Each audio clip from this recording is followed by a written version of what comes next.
Hello दोस्तों, कैसे हैं आप सब लोग। उम्मीद करता हूं काफी अच्छे होंगे। तो दोस्तों, अगर आप एनबीएफसी सेक्टर को पिछले कुछ महीनों से फॉलो कर रहे हैं तो आपने एक इंटरेस्टिंग ट्रेंड जरूर नोटिस किया होगा। जहां कुछ साल पहले पर्सनल लोन और इंस्टेंट लोन की बात हो रही थी, आज डिस्कशन धीरे धीरे सिक्योर्ड लैंडिंग की तरफ शिफ्ट हो रहा है। शिफ्ट होते दिख भी रहा है।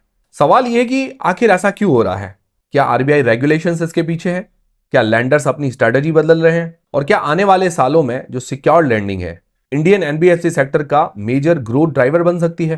तो आज इसी टॉपिक को डेटा और पब्लिक इंफॉर्मेशन की बेसिस पर समझेंगे और एंड में एक लिस्टेड एनबीएफसी की केस स्टडी भी देखेंगे, जिससे ये ट्रेंड और क्लियरली समझ में आए। और ये वीडियो सिर्फ एजुकेशनल पर्पस के लिए है, कोई भी बाय और सेल का रिकमेंडेशन नहीं है, बल्कि बिजनेस मॉडल और इंडस्ट्री ट्रेंड को समझना है। कोई भी बाय और सेल करे तो अपने रिस्क अपना एनालिसिस लगा के ही करे। तो सबसे पहला सवाल होगा कि भाई सिक्योर्ड लैंडिंग क्या होती है। तो सबसे पहले बेसिक से समझते हैं। देखिए, लोन दो टाइप के होते हैं। एक तो होता है अनसिक्योर्ड लोन, जहां बोरोवर को लोन मिल जाता है बिना किसी कोलैटरल के, जैसे पर्सनल लोन, मतलब उसको कुछ भी गिरवी नहीं रखना है।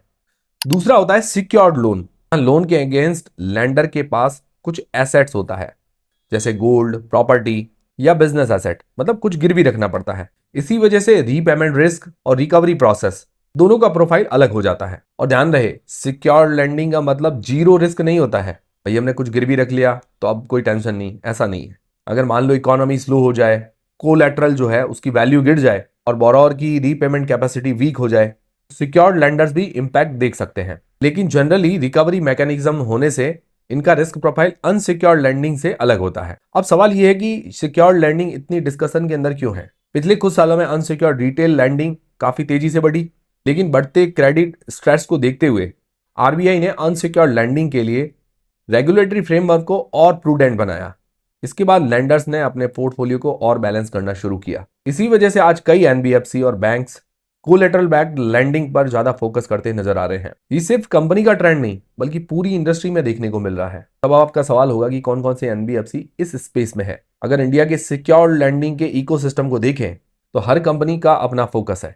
जैसे पहली बजाज फाइनेंस सिक्योर्ड और अनसिक्योर्ड दोनों सेगमेंट में काम करती है और इस सेगमेंट में ये टॉप कंपनी है। फिर श्रीराम फाइनेंस, व्हीकल फाइनेंस और सिक्योर्ड रिटेल लैंडिंग में स्ट्रॉन्ग प्रेजेंस रखती है। Cholamandalam investment and finance vehicle, LAP और एमएसएमई लैंडिंग में एक्टिव है। मुथूट फाइनेंस और मनापुरम फाइनेंस, इनका कोर बिजनेस ही गोल्ड लोन्स का है। फिर आवास फाइनेंशियर्स अफोर्डेबल हाउसिंग फाइनेंस पर फोकस्ड है। और इसी इंडस्ट्री में एक और कंपनी है कैप्री ग्लोबल। इसकी लोन प्रोडक्ट डाइवर्सिफाइड है।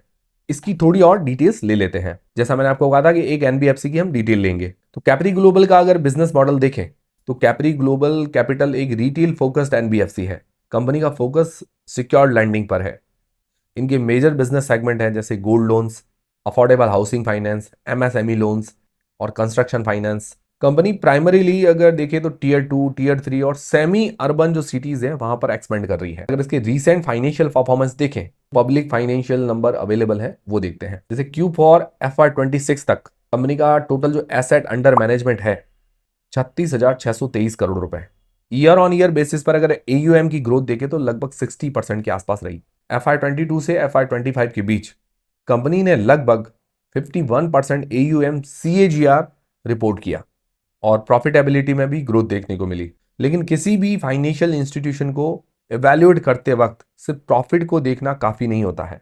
एसेट क्वालिटी और कैपिटल पोजीशन वो भी इक्वली इंपॉर्टेंट होते हैं। रिपोर्टेड नंबर्स के मुताबिक ग्रॉस स्टेज 3 रेशियो अराउंड 1.1% रहा। कैपिटल एडिक्वेंसी रेशियो रेगुलेटरी रिक्वायरमेंट से कंफर्टेबली ऊपर रहा।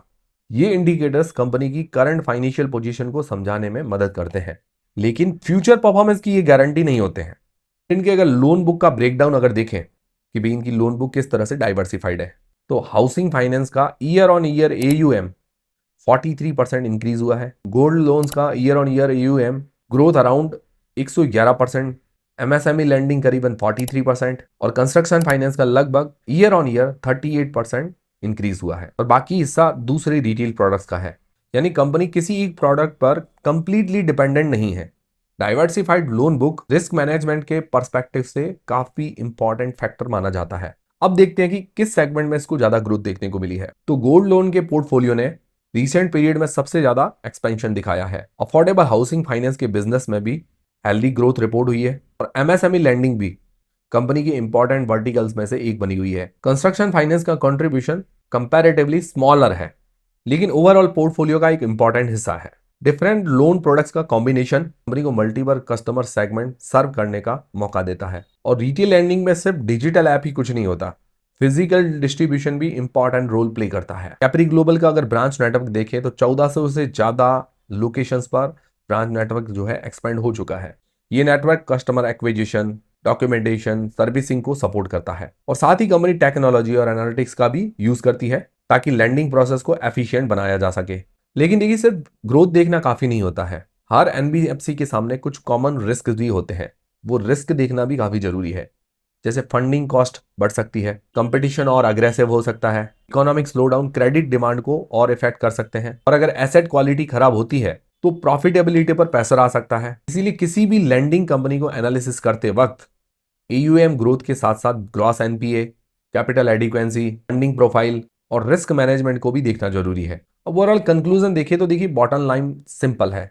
इंडियन लैंडिंग सेक्टर जो है इवॉल्व हो रहा है, रेगुलेटरी इन्वायरमेंट भी बदल रहा है, और इसी वजह से सिक्योर लैंडिंग पर मार्केट का फोकस पहले के मुकाबले ज्यादा दिख रहा है। कैपरी ग्लोबल इस ट्रेंड को समझने के लिए एक एग्जांपल थी, और कोई बाय सेल का रिकमेंडेशन नहीं था, ये सब जानकारी प्रोवाइड करवाई थी आपको। लेकिन चाहे कोई भी एनबीएफसी हो, एनालिसिस हमेशा business model, asset quality, capital strength और लॉन्ग टर्म सस्टेनेबिलिटी की बेसिस पर ही करना चाहिए। अब आप बताइए, क्या आपको लगता है कि आने वाले टाइम में सिक्योर लैंडिंग का शेयर और आगे बढ़ेगा या अनसिक्योर्ड लैंडिंग फिर से कम बैक करेगी? अपनी ओपिनियन कमेंट में मुझे जरूर बताएं। और अगर आपको ऐसे ही इन डेप्थ एनालिसिस और बिजनेस एनालिसिस पसंद है तो चैनल को सब्सक्राइब करना मत भूलिएगा। वीडियो पसंद आए लाइक जरूर करें, चैनल को सब्सक्राइब कर लें। मिलते हैं दोस्तों अगले वीडियो के अंदर।